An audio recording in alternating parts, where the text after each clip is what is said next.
শ্রীমদ্ ভগবদ গীতা দ্বিতীয় অধ্যায়। নাম সাংখ্যযোগ। শ্লোক সংখ্যা 29।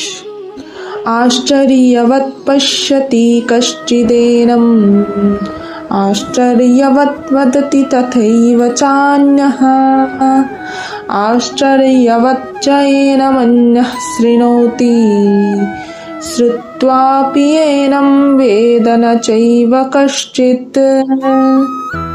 ভগবান শ্রীকৃষ্ণ অর্জুনকে বললেন, কেউ এই আত্মাকে আশ্চর্যভাবে দর্শন করেন, কেউ একে আশ্চর্যভাবে বর্ণনা করেন এবং কেউ কেউ একে আশ্চর্যরূপে শ্রবণ করেন।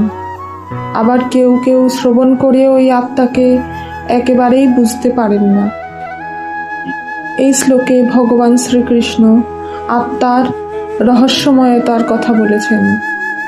সাধারণ মানুষের কাছে আত্মা এক পরম বিস্ময়, কারণ এটি ইন্দ্রিয়, মন বা বুদ্ধির অতীত।